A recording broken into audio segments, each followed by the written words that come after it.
सादर नमस्ते। मैं आप सभी महानुभाव से निवेदन करता हूं कि और उत्साह के साथ नारा बुलंद करेंगे, चौधरी चरण सिंह अमर रहे, चौधरी अजीत सिंह अमर रहे। किसान मसीहा श्रद्धेय चौधरी चरण सिंह जी को स्मरण करते हुए श्रद्धा सुमन अर्पित करता हूं। महामहिम आचार्य देवव्रत जी, राज्यपाल गुजरात और महाराष्ट्र व माननीय जयंत चौधरी जी, केंद्रीय मंत्री भारत सरकार का, चौधरी साहब की कर्म भूमि आगमन पर हार्दिक अभिनंदन और स्वागत करता हूं। इतनी बड़ी संख्या में आप सभी किसान भाई चौधरी साहब की 123वीं जयंती पर श्रद्धा सुमन अर्पित करने आए हैं। मैं आपका भी स्वागत और अभिनंदन करता हूं। आज बड़ा ही हर्ष का दिन है। चौधरी साहब की 123वीं जयंती पर हम सब मिलकर बड़ी धूमधाम से किसान दिवस मना रहे हैं। इस शुभ अवसर पर अभी डीएवी इंटर कॉलेज के परिसर में मिठास क्रांति के जनक, देश के प्रथम राजनेता IITian, जिन्होंने अपने कार्यकाल में 44 मिलों को लगवाने का कार्य किया, श्रद्धेय पूर्व केंद्रीय मंत्री चौधरी अजीत सिंह की स्मृति में पुस्तकालय विद्यार्थियों को समर्पित है। आचार्य देवव्रत जी एक प्रतिष्ठित आर्य समाजी हैं और शिक्षा के क्षेत्र के साथ साथ प्राकृतिक खेती के क्षेत्र में भी उनका अतुल्य योगदान है।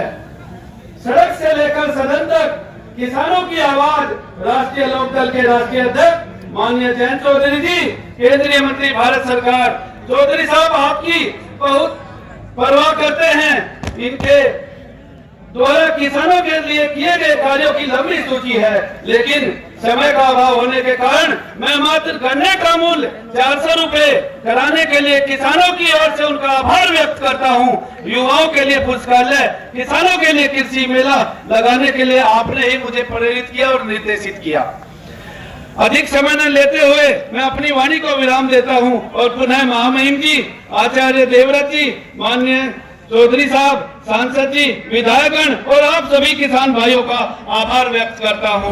चेयरमैन साहब, आज किशनपुर बिराल में इतना भव्य कार्यक्रम किसान सम्मान समारोह का हुआ, जिसमें हमारे केंद्रीय मंत्री चौधरी जयंत सिंह पधारे और महामहिम राज्यपाल जी भी आए। इसके बारे में आप क्या संदेश देना चाहेंगे? आज जो भव्य कार्यक्रम हुआ, मैं पूरे राष्ट्रीय लोकदल परिवार को और क्षेत्र के किसानों को, क्षेत्र की जनता को बहुत बहुत हार्दिक आभार और अभिनंदन करना चाहूँगा। इतना भव्य कार्यक्रम हुआ सबके सहयोग से और पूरा राष्ट्रीय लोकदल परिवार इसमें लगा हुआ था और ये पार्टी का कार्यक्रम था जिसमें सभी किसान, सभी क्षेत्र के सभी गांवों से लोग आए और मैं सबका तहे दिल से आभार और अभिनंदन, धन्यवाद करूँगा।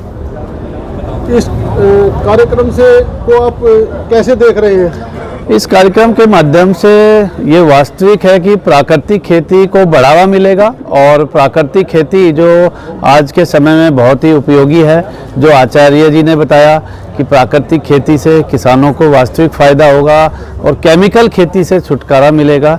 इससे हमें और हमारे किसानों को बहुत बड़ा फ़ायदा होगा। क्या आगे भविष्य में आप किसानों के लिए कोई और जागरूकता कार्यक्रम भी चलाएंगे इस प्रोग्राम से आगे बढ़कर? हाँ, प्राकृतिक खेती को हम पहले से बढ़ावा दे रहे हैं और प्राकृतिक खेती को आगे और तेज़ी से बढ़ाएंगे। अभी किसानों में भी जोश है और जो उन्होंने सुना, किसानों ने देखा, प्राकृतिक खेती को हमें ज़रूर बढ़ाना चाहिए क्योंकि आने वाले समय में हमारी जो मिट्टी है वो ख़राब होती जा रही है, केंचुआ ज़मीन से ख़त्म हो गया, तो आने वाले समय में हमें इसको प्राकृतिक खेती को ज़रूर बढ़ाना चाहिए। विधायक जी, आज इतना भव्य प्रोग्राम किशनपुर बिराड़ में हुआ, आप भी सामने से चलकर यहाँ आए हैं, इस प्रोग्राम को किस प्रकार देखते हैं आप?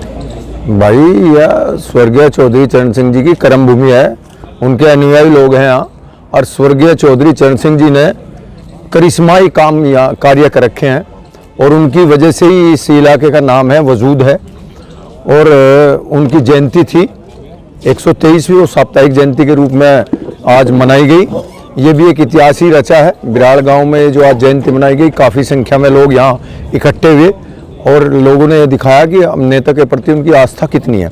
दूसरा प्रोग्राम जो चौधरी अजीत सिंह जी की जो लाइब्रेरी उनके नाम से बनाई गई, उसका उद्घाटन था, उसके लिए भी लोगों का मैं धन्यवाद करूँगा। लोग काफ़ी संख्या में आए।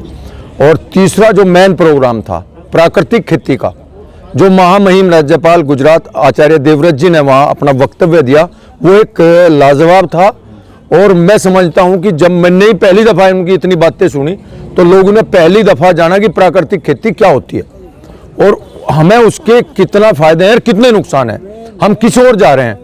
तो जो मोटो था, जो हम लक्ष्य लेके चले थे, उस लक्ष्य में हम सफल हुए। और सब लोगों का, राष्ट्रीय लोकदल के प्रत्येक सिपाही का, जिला अध्यक्ष से लेकर क्षेत्रीय अध्यक्ष से लेकर विधायक से लेकर पूर्व विधायक, पूर्व मंत्री, सभी का, सभी जितने जिला पंचायत सदस्य, जो भी राष्ट्रीय लोकदल के प्रत्येक सिपाही का और यहाँ के लोगों का, यहाँ की जनता का जो प्यार उनका आज यहाँ उमड़ के पड़ा है, सबका बहुत बहुत धन्यवाद। और साथ में शामली के भी काफ़ी लोग आए, ये तो उनका भी मुझे धन्यवाद करना चाहिए। किसानों का प्रोग्राम था, काफी संख्या में किसान लोग यहाँ पहुंचे। बिल्कुल, आप बिल्कुल। किसानों के लिए क्या संदेश देना चाहेंगे? किसानों के लिए तो संदेश यही है, एक तो अपने नेता के प्रति जो उन्होंने आज आस्था दिखाई है उसके वचनों पर, विचारों पर भी चलें, आपस में एकता रखें, एकता में ही बल है। और जो समर्थन उन्होंने अपने नेता को दिया है भविष्य भूतकाल में, वो आगे जो हमारे जानदार शानदार नेतृत्व है आदरणीय चौधरी जयंत सिंह जी, उनकी साथ भी इसी ताकत से लगे। दूसरा संदेश ये है, जो प्राकृतिक खेती की बात बताई गई है उस पर अमल करें, पालन करें उस पर। और मैं फिर अंत में आपकी जो ये आपका जो संदेश क्षेत्र में जाएगा, उसके लिए जो यहाँ के संयोजक थे जयदेव जी, उनका और सभी लोकदल के कार्यकर्ताओं का, चाहे उसमें कोई भी कार्यकर्ता है, सबका बहुत बहुत धन्यवाद करता हूँ।